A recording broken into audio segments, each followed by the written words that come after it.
Nah, identitas pribadi udah beres. Sekarang tinggal masukin hasil pemeriksaan puskesmas tadi deh. Emang apaan aja sih?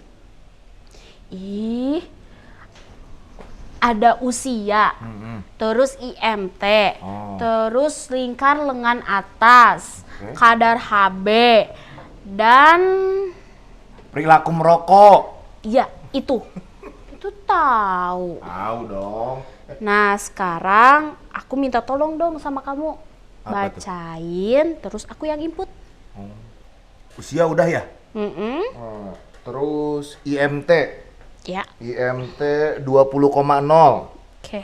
Terus Lila 25,3. Terus HB. HB-nya 12. Emang IMT apaan sih? Terus Lila juga apaan sih? Gak ngerti deh. Gak tahu. Gimana? 3 bulan sebelum menikah, calon pengantin atau catin dihimbau untuk melakukan pemeriksaan kesehatan di fasilitas kesehatan.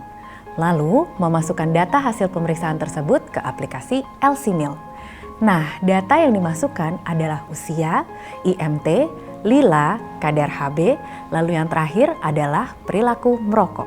Seberapa pentingkah variabel-variabel tersebut terhadap kesehatan catin ke depannya? Mari kita cari tahu bersama. Variabel yang pertama adalah usia.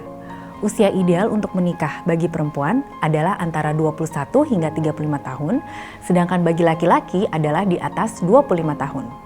Pada perempuan, menikah di bawah usia ideal berisiko lebih besar mengalami gangguan kehamilan, karena organ reproduksi dan anatomi tubuhnya belum siap untuk proses mengandung maupun melahirkan.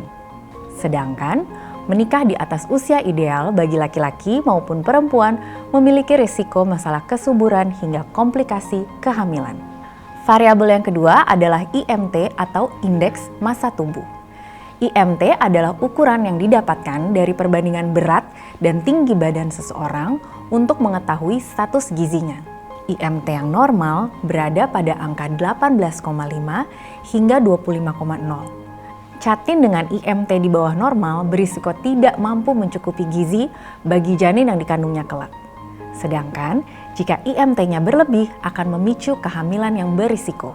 Variabel ketiga adalah Lila. Lila merupakan lingkar lengan atas yang penting dilakukan oleh catin perempuan untuk mengetahui risiko KEK atau kurang energi kronis. Lila yang normal adalah di atas 23,5 cm dan dinilai KEK jika di bawah 23,5 cm. Lila yang rendah akan memicu malnutrisi saat hamil yang mengakibatkan kurang optimalnya perkembangan janin. Sedangkan lila yang terlalu tinggi bisa menimbulkan berbagai komplikasi kesehatan dan beresiko pada janin. Variabel keempat adalah kadar HB. Screening awal kadar HB atau hemoglobin pada catin perempuan dilakukan untuk mendiagnosis risiko anemia pada saat hamil. Kadar HB yang normal berada pada angka 12 hingga 16 gram per desiliter. Sedangkan jika kurang dari 12 gram per desiliter tergolong anemia.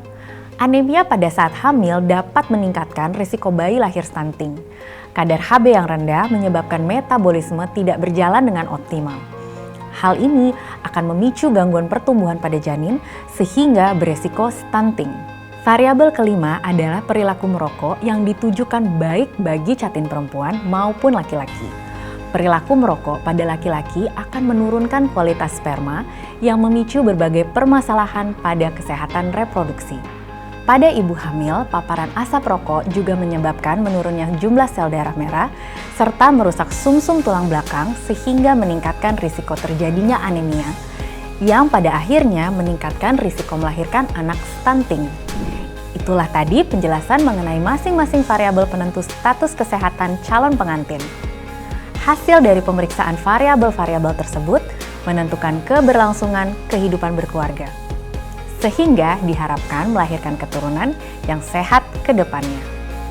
Yuk lakukan screening kesehatan sebelum menikah di puskesmas atau fasilitas kesehatan lainnya untuk cegah stunting.